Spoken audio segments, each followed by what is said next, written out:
Bienvenue dans Conscience et Sens, le podcast introspectif qui vous guide vers une vie épanouie où chaque pensée, chaque émotion, chaque instant devient une occasion de grandir. Ici, nous allons explorer les profondeurs de votre être pour vous aider à voir la vie sous un nouvel angle et à devenir le co-créateur conscient de votre réalité. Alors abonnez-vous dès maintenant pour un voyage intérieur vers l'alignement avec votre âme, pour une existence empreinte de conscience, de sens et d'épanouissement. À tout de suite.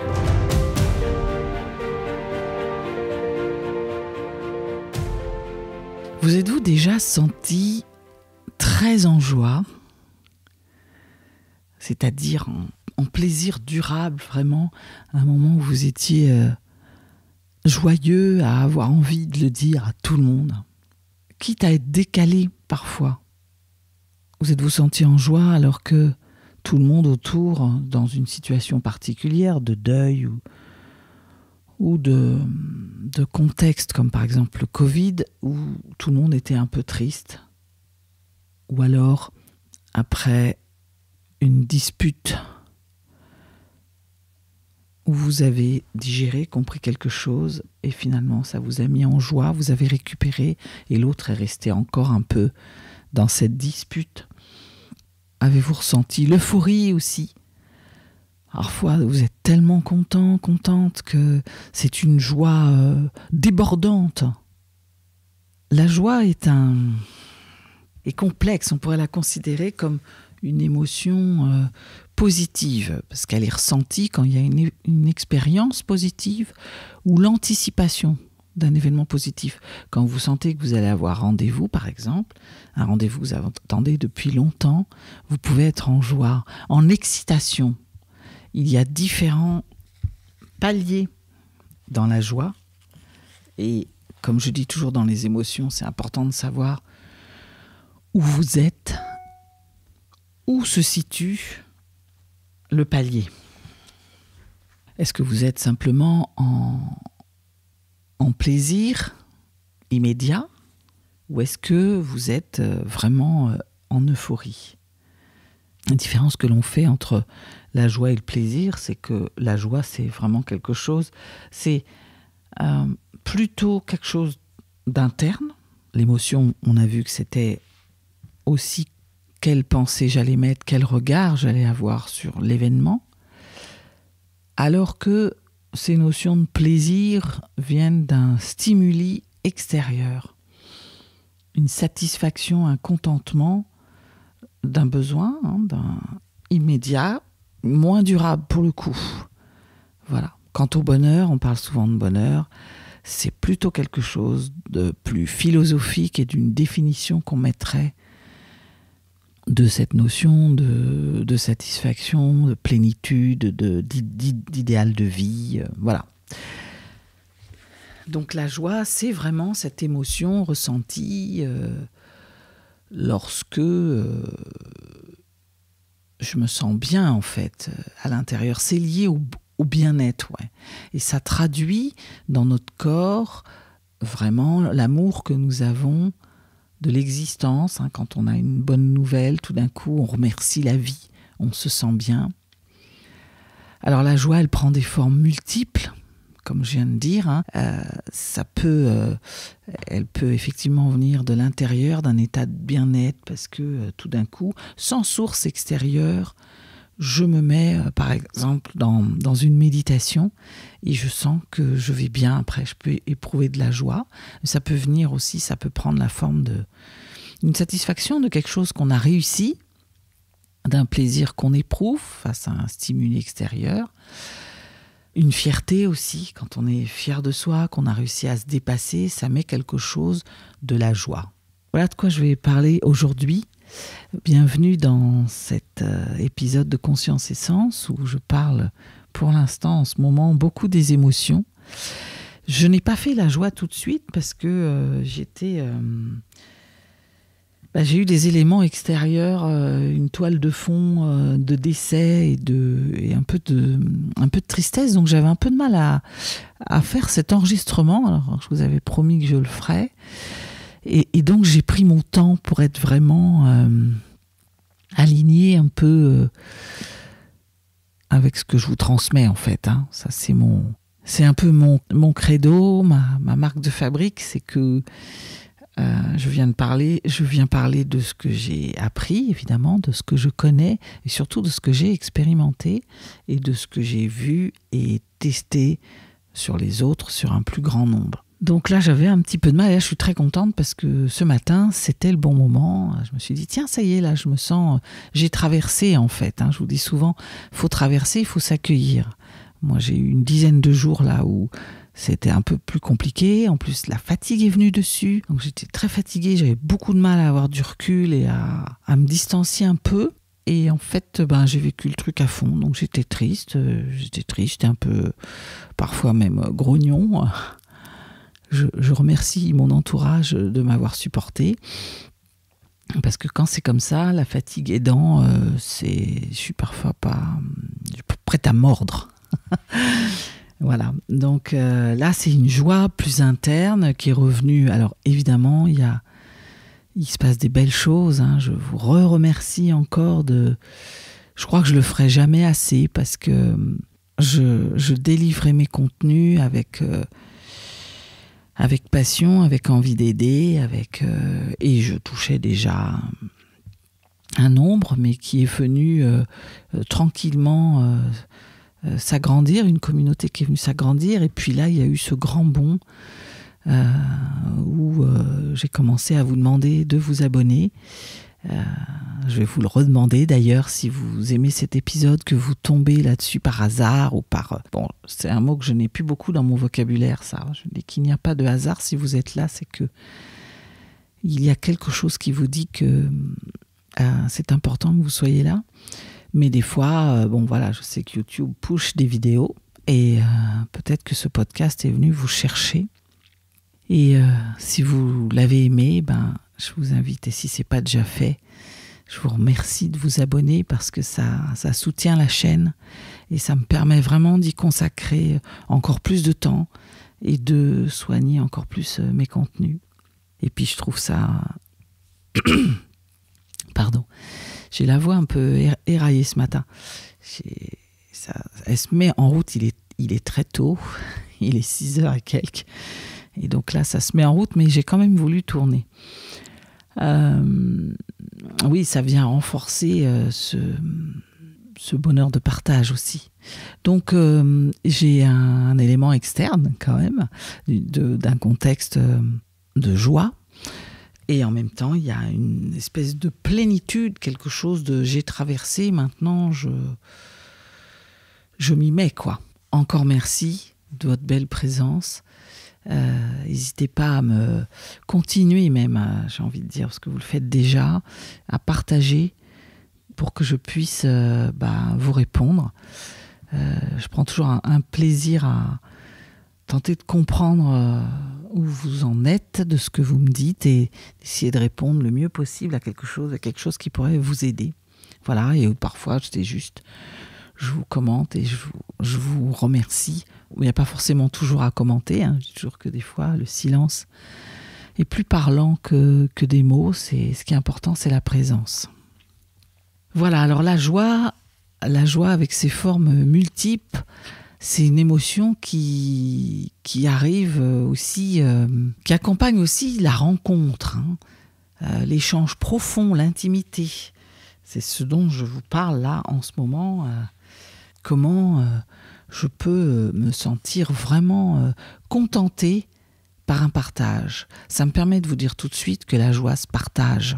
Ce qui peut couper la joie ou provoquer l'absence de joie, c'est quand j'arrive pas à la partager. Moi, j'ai souvenir d'il y a pas si longtemps que ça, où j'étais super contente de tout ce qui m'arrivait, de cette progression, j'avais retrouvé aussi une amie d'enfance. Enfin bon, j'étais super contente de ce qui m'arrivait. Et j'avais besoin de le partager, et autour de moi, c'était pas le contexte. Les gens étaient dans leurs préoccupations, mes amis étaient dans leurs préoccupations ou pas dispo. Et je me suis retrouvée seule plusieurs jours à ne pas pouvoir exprimer cette joie. Et ça a fini par m'éroder et provoquer une espèce d'amertume, pas une tristesse, parce que le plaisir était quand même plus profond. Voilà, c'était vraiment quelque chose de profond. Mais j'ai ressenti une amertume de ne pas pouvoir partager. Donc ça vous donne déjà une première clé de vous dire que c'est important de partager la joie. Parce que c'est une énergie, souvenez-vous. Donc la joie, ça libère de l'énergie. Quand on a de la joie, c'est un moteur puissant. Quand vous êtes joyeux, des fois vous avez l'impression même que vous êtes à 10 cm du sol. Ça fait ça quand on est amoureux. Vous êtes à 10 cm du sol et vous avez envie de le dire à tout le monde. C'est ça, la joie, il y a une énergie comme ça qui vous booste et qui a besoin d'être entretenue. En fait, ça s'explique par le fait que, il y a tout un processus, une émotion, c'est une énergie, il va y avoir un stimuli, et puis un stimulus ou des stimuli, et il va y avoir ensuite le cerveau va recevoir et interpréter. Donc dans le cadre de la joie, c'est plutôt positif, que ce soit en interne généré par une pensée agréable, vous repensez à une situation, ou en externe il s'est passé des choses agréables, le cerveau va percevoir quelque chose de positif, il interprète, et puis il va activer plusieurs régions, dont le système limbique. Et alors, du coup, il va y avoir libération d'hormones. Vous avez dû entendre parler de la dopamine. On dit souvent que c'est l'hormone du plaisir. C'est un neurotransmetteur qui joue un rôle important dans la sensation de joie. Donc, elle est associée à la récompense et à la motivation. Donc, vous avez aussi les endorphines qui se font... Alors, eux, c'est comme des analgésiques, en fait.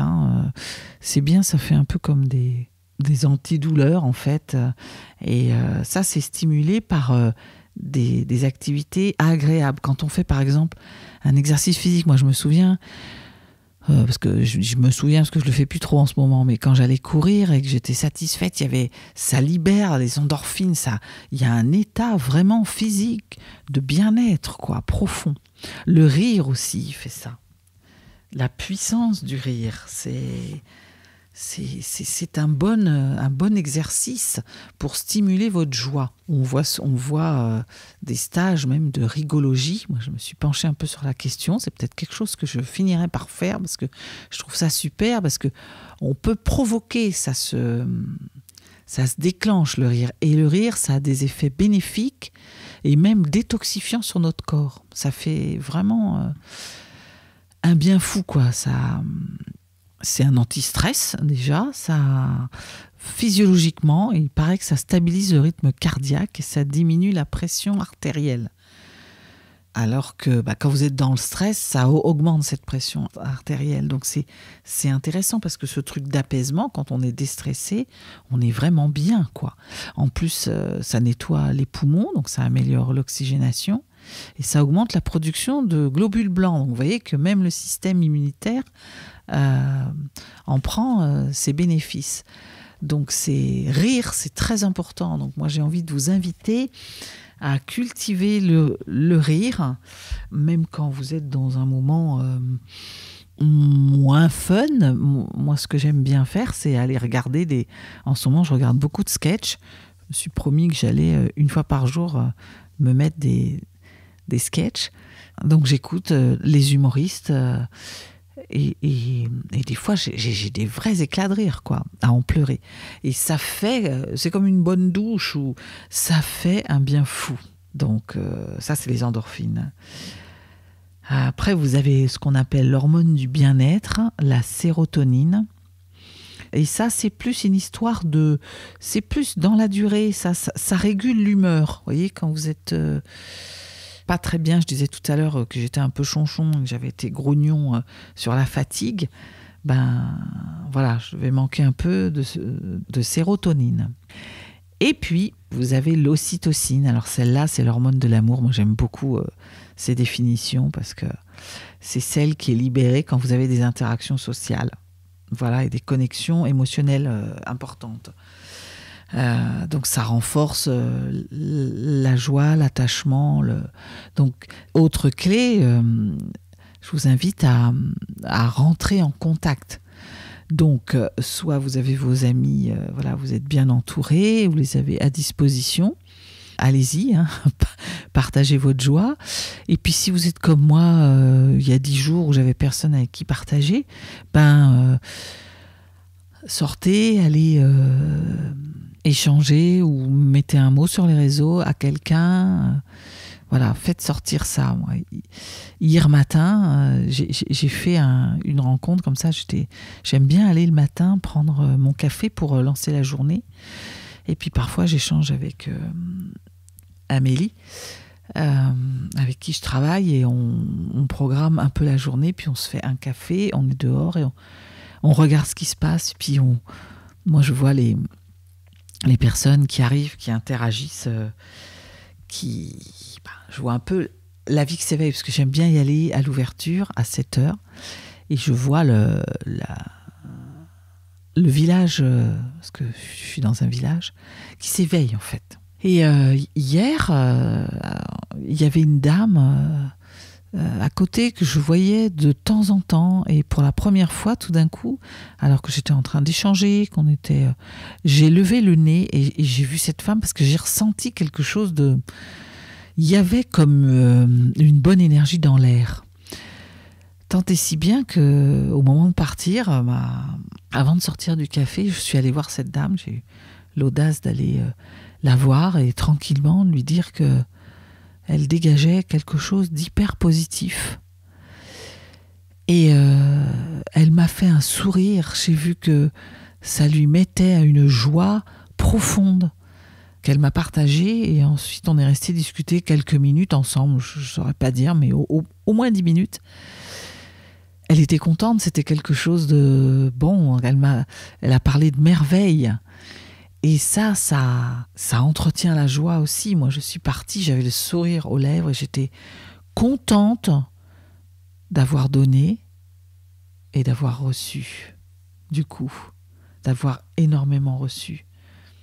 Donc c'est important de diffuser sa joie. Et donc toute cette libération d'hormones provoque vraiment des réponses physiques après pour le coup. Et vous avez l'augmentation de l'énergie, la dopamine et les endorphines, c'est vraiment, ça augmente les niveaux d'énergie. Donc on se sent des élans pour tout. Ça change le regard aussi sur ce qu'on a à faire. Les difficultés deviennent moins importantes. Les montagnes sont moins difficiles à gravir, paraissent moins hautes. Et puis quand vous n'avez pas de problème particulier, pas de contrariété, ça donne une énergie de dingue. Donc c'est le moment de mettre en route des projets ou de vous mettre sur quelque chose. Amélie faisait ses papiers hier et des fois quand on a les papiers à faire, des trucs administratifs, moi je sais que j'aime pas trop ça, quand je suis dans un élan de joie comme ça, là, hop, j'en profite pour les faire parce que comme ça, déjà c'est plus facile et puis comme ça c'est fait. Et puis la sérotonine et l'ocytocine, c'est plutôt cette histoire de détente. Vraiment, on a comme un calme profond, une énergie qui se diffuse comme ça et qui fait du bien. Et le rire et le sourire, ça vous met un visage lumineux. Ça détend tout le visage. Alors ça contracte certains muscles faciaux, parce que quand on sourit, hop, ça lève comme ça les joues, il y a les yeux qui pétillent, on a des marques comme ça autour des yeux, des marques joyeuses. Ça fait vraiment un visage engageant qui appelle, qui appelle à la rencontre, à l'audace. Les gens vous regardent, vous diffusez une énergie comme ça qui influence, quoi. Voilà, ça part d'un stimuli interne, externe, et puis comme ça libère, il y a toute une libération d'hormones, et vous arrivez à un état stimulant, de bien-être. Voilà, donc ça, c'est tous les bénéfices de la joie. Pour Carlo Moiso, psychiatre italien, la joie a 3 besoins fondamentaux et qui dit que quand ils sont satisfaits, on éprouve de la joie. Alors il y a quand je me sens vivant. Alors quand est-ce que je me sens vivant, quand il y a quelque chose qui me met très en vie, ou tout d'un coup je comprends un peu le sens de l'existence. Le fait d'appartenir à un groupe ou une famille, quand comme ça on se sent, on a fait quelque chose ensemble, on a fait un projet, on a passé un moment avec l'autre, qui a eu du lien, ça vient chercher la joie. Et puis, quand je suis capable de traduire en action mes souhaits de croissance, c'est-à-dire, on est sur quand je deviens quelque chose, j'ai voulu me développer dans quelque chose et j'ai réussi. Donc ça vient chercher aussi à la réussite. Et il y a comme une espèce d'alignement et de cohérence entre ce que je veux, qui je suis et ce qui se passe. Voilà, donc là, c'est selon sa définition. Donc on voit bien que la joie, c'est vraiment une émotion positive qui fait du bien et qui s'exprime par différents états. Donc là, on a vu plutôt la joie qui se manifeste un peu dans un contentement et un mouvement. Et les autres formes de la joie sont la sérénité. C'est plutôt un état d'être qui procure, où on se sent ancré, calme. Généralement, on est très calme, on est serein. Et quel que soit le cadre dans lequel on évolue, on se sent suffisamment en sécurité pour ne pas avoir de peur et on est en confiance. C'est une forme de joie aussi, plus profonde, une joie ancrée. La gratitude, c'est aussi un sentiment de joie. Cultiver la gratitude, c'est vraiment quelque chose d'important qui procure vraiment du bien-être, qui peut être assimilé à la joie. C'est quand vous remerciez la nature, le soleil de s'être levé le matin, vous regardez une fleur et vous êtes en joie de regarder cette fleur. C'est aussi remercier après une bonne journée. Et j'aime bien, moi ce que j'aime bien faire, c'est... J'avais lu ce livre de Florence Servan-Schreiber, je crois que c'était, j'irai vérifier, mais les 3 kiffs par jour, et qui préconisait de chaque soir noter les 3 kiffs que vous aviez eus dans la journée, comme une gratitude pour remercier ce qui s'était passé dans votre journée. C'est une manière de prendre conscience, parce que souvent on se rappelle plutôt des mauvais trucs, de la contrariété qu'on a eue, parce que c'est comme ça dans un truc de mémorisation. Puis après c'est un peu culturel aussi, hein. Mais et puis on oublie en fait, parce que ça devient un peu comme une normalité. Donc là l'idée c'est d'arriver à se souvenir de ce qui a bien fonctionné. Et puis ça fait un peu aussi comme une gymnastique.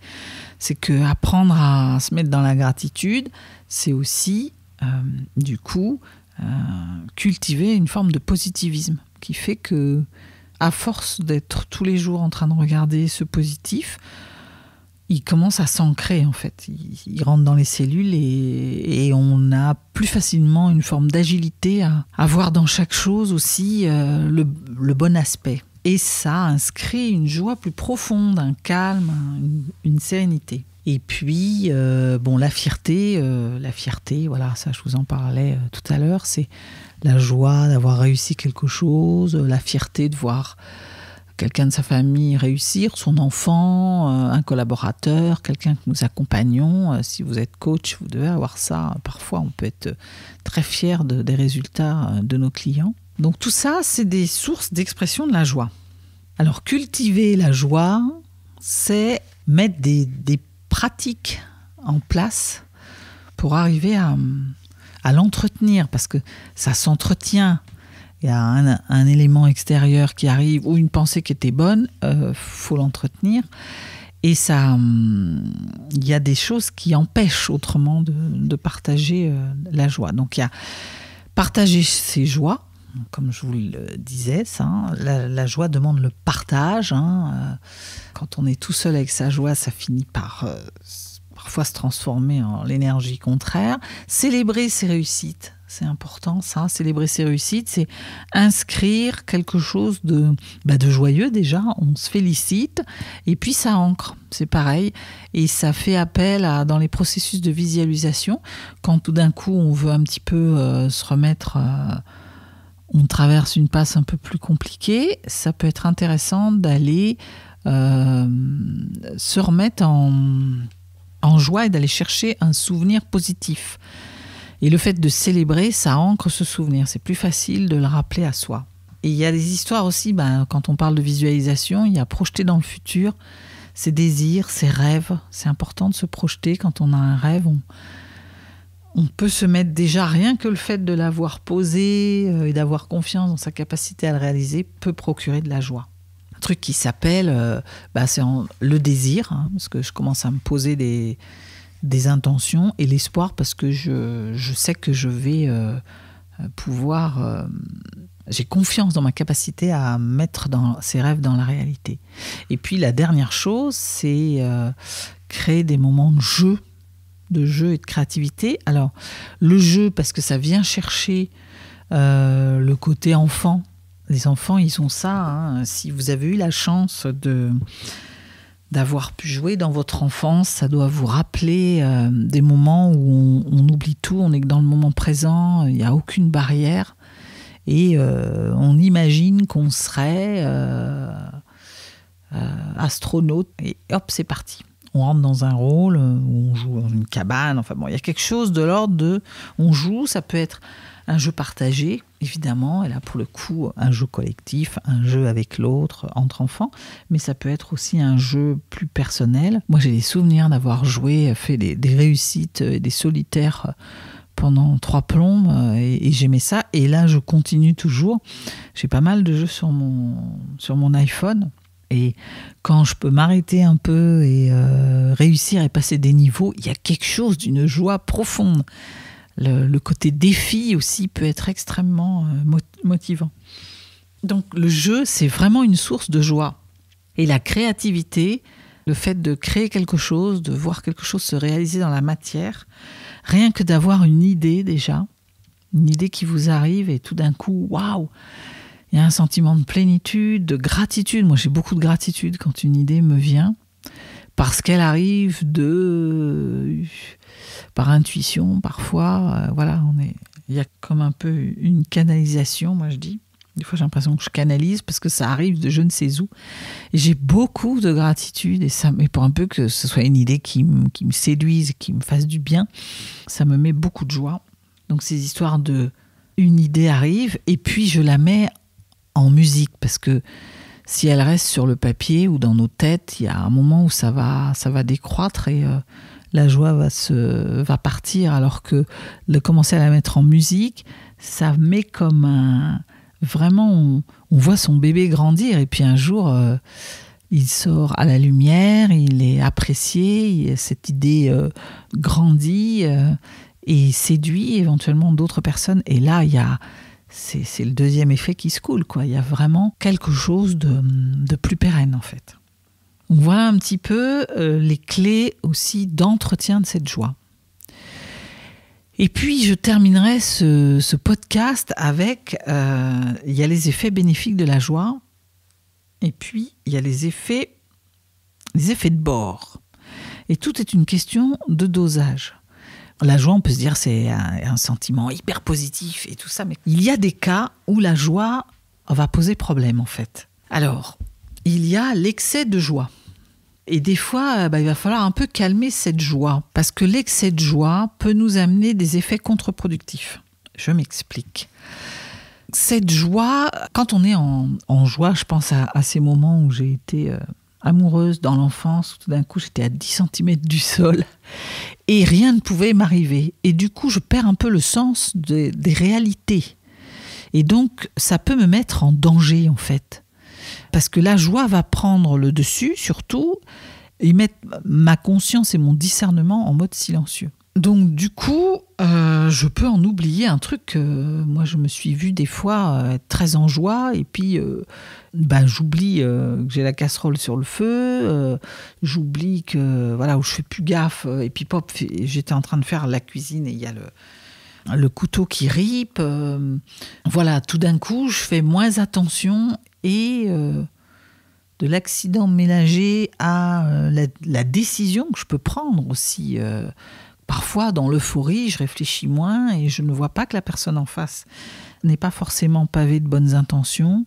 Et puis, je peux trop facilement souscrire à un contrat sans avoir lu les petites lignes. Bref, les effets de bord dans le quotidien sont nombreux. Donc, il y a comme un... On perd un peu... on est ailleurs un peu. On peut perdre notre bon sens, c'est-à-dire mettre de la démesure aussi. Voilà, on vient de rencontrer quelqu'un, ça fait même pas 3 semaines et je suis dans l'euphorie, on propose d'habiter ensemble et hop, c'est parti. Et en fait, c'est une fois habiter ensemble, alors parfois ça peut le faire, hein, mais parfois vous commencez dans la période où on apprend à se connaître et où on a le temps... et on est chacun chez soi et où il y a comme une découverte, là on découvre, on est ensemble et après c'est un peu plus compliqué quand après quelques mois les disputes arrivent et qu'on se découvre les défauts et les habitudes qu'on n'avait pas vues parce qu'on était dans l'euphorie. Ça rejoint le fait que je dis toujours qu'on ne prend pas de décision, on fait attention quand on est sous un coup émotionnel, quel que soit le type d'émotion. Donc c'est bien, on peut faire des folies, des fois on est... Voilà, faut juste regarder quelle folie et quels sont les impacts de ces folies-là. Et ce qui va être important, c'est de se rappeler des expériences passées. C'est d'aller chercher, pour le coup, là où le mental souvent fait son travail d'indicateur et d'amener des éléments pour dire attention là, attends, te précipite pas. La joie prend tout le dessus quand on a un excès de joie et du coup, je ne peux plus faire ce travail de recherche. Donc l'excès de joie qui vous coupe du discernement et qui vous fait prendre parfois des décisions hâtives et inadaptées. Deuxième chose, la joie qui ne s'exprime pas toujours dans les meilleures circonstances. C'était un petit peu l'introduction de ce podcast. C'est quand votre joie est inadaptée à la situation, à la personne. Vous êtes dans une cérémonie, toute calme. Alors évidemment de type deuil, évidemment, mais des fois vous êtes en réunion, tout le monde se réfléchit comme ça, et puis pof, tout d'un coup, vous laissez éclater votre joie parce que vous avez un truc qui vous est arrivé et puis ça vous fait sourire, c'est bien, ou vous repensez à quelque chose, ou vous êtes très en joie, vous arrivez à la réunion, ça m'est arrivé quelques fois, moi, d'arriver très en joie parce que tout se passait bien et puis je me suis sentie décalée, c'était inadapté, tout le monde était en réflexion parce qu'on venait de perdre 50% du chiffre d'affaires d'un truc, bref. Ou alors, vous êtes avec quelqu'un qui est en train de vivre une rupture, c'est un peu compliqué de se réjouir de manière manifestée, évidente. Donc il y a vraiment 3 questions de contexte à se poser quand on éprouve une grande joie. C'est demandez-vous toujours si le lieu est approprié, si vous êtes au bon endroit, si vous pouvez ou pas, si c'est le bon moment pour l'exprimer. Est-ce que c'est le bon timing? Est-ce que c'est à ce moment-là? Et si les gens qui vous entourent se réjouiraient de votre joie. Et si ce n'est pas le cas, si vous avez répondu non à une de ces questions-là, eh bien, vous avez 2 solutions. Différer votre joie, différer au sens peut-être dans l'immédiat, attendre un peu, parce que la joie a nécessité d'être exprimée, donc on voit, ou alors on sort, si on peut, et puis waouh, ça m'est arrivé de sortir des fois de réunion ou de lâcher quelqu'un 5 minutes et puis d'aller crier ma joie comme ça. J'ai souvenir d'avoir visité une maison. Ça me rappelle ce souvenir-là où, quand on achète une maison, dans les négociations, moi, on m'avait dit ne montre pas que tu es intéressé parce que sinon, pour les négos après, pour le prix, ça va être beaucoup plus compliqué. Alors, je ne sais pas si c'est encore comme ça maintenant, mais en tout cas, c'était un peu comme ça quand je l'ai visité. Et je me souviens d'avoir été attrapée. Plus j'avançais dans la visite, plus j'étais attrapée par une joie profonde de ces maisons où on arrive et on est tout de suite bien, de ces endroits où voilà, on se sent tout de suite en connexion. Et je sentais que c'était celle-là et que je me projetais, donc j'avais envie de laisser éclater ma joie et je ne pouvais pas. Donc j'ai fait 2 choses en fait qui correspondent aux 2 clés. La première, c'est que de temps en temps, je différais. Donc, j'allais dans la pièce d'à côté, prétextant que je voulais revoir un truc, et puis hop, je laissais éclater ma joie toute seule. Et la deuxième, quand on est inadapté dans sa joie, parce que des fois, la joie, elle est plus forte que tout, elle ne demande qu'à sortir. Et donc, pour contrebalancer une émotion qui devient comme ça envahissante, on va aller chercher l'émotion contraire. Donc, c'est bien d'aller chercher un petit souvenir, une contrariété, un truc qui va amoindrir. Alors, n'allez pas vous plomber avec un immense truc, mais quelque chose qui vous a contrarié, voilà. Hop, ça va venir amoindrir le sentiment de joie et remettre en fait les bons curseurs. Voilà, je pourrais vous parler de la joie encore bien longtemps, d'autant plus que je suis très contente de vous partager cette émotion-là, parce que ça nous change de la peur et de la colère, et que bientôt j'aimerais vous parler de la culpabilité, ce sera un peu moins drôle. Donc vraiment, je vous parlais du rire tout à l'heure, hein, je vous invite aussi vraiment à aller cultiver ça. Dans les exercices de rigologie, on force en fait le rire. Donc on commence par un sourire qui vient amener le sourire, ça relève physiquement tous les traits, ça remonte les joues, ça vous met des petites ridules autour des yeux là, et ça vient chercher, voilà, ça envoie un signal au cerveau que tout va bien, et ça vient envoyer la dopamine. Donc ça peut faire venir d'abord un bien-être, et puis ensuite, pourquoi pas même le rire, on se force à rire et ça finit par entraîner le tout. Je vous disais tout à l'heure, c'est comme un muscle, c'est vraiment, ça fait partie des pratiques. Donc pratiquez. Cherchez ce qui vous met en joie dans votre quotidien, chaque jour, outre de noter ce qui vous a mis en joie, posez-vous une intention pour le jour suivant de pratiquer quelque chose, en tout cas au moins plusieurs fois dans votre semaine, quelque chose qui vous met en joie. Une activité, lire un livre, regarder une émission, sortir entre amis, raconter des blagues, que sais-je. Allez-y, parce que la joie, c'est vraiment une merveilleuse émotion. Voilà, qui a ses limites. Hein. On regarde vraiment si elle est à bon dosage, qu'on ne soit pas dans l'euphorie. Depuis que je vous parle, je ne sais pas si je vous ai parlé de ça. Du coup, je vais le dire. Si je l'ai redit, pardonnez-moi. Mais dans les choses inadaptées, il y a l'excès de joie peut provoquer aussi une euphorie. Un peu comme ces enfants qui, quand ils sont trop énervés, ils n'arrivent plus à dormir. Quand ils sont trop excités de quelque chose. Et donc c'est ça vient mettre, c'est un niveau qui est inadapté, qui va en plus vous épuiser, vous provoquer une amplitude, hein, l'hypersensible que je suis, et il y en a probablement parmi vous, vous devez connaître ça, c'est que on a une joie excessive et puis après ça retombe et limite on est un peu triste après, quoi, parce que on peut pas maintenir ce niveau-là. Et ça fait comme une déception. Et d'ailleurs, ça peut favoriser après comme une addiction. Enfin, on va aller chercher un moyen de retrouver cette euphorie. Donc il y a comme une addiction à l'euphorie. Donc il y a vraiment aussi une histoire de niveau. Et puis la joie excessive peut vous mettre en danger, vous faire prendre de mauvaises décisions, ou faire comme si on manquait d'empathie envers les autres quand l'autre est pas au même niveau que nous. Donc, en conclusion, je dirais, cultivez la joie, profitez des moments où vous êtes un peu, si vous le pouvez, en regardant bien si c'est adapté, les moments où vous êtes très en joie.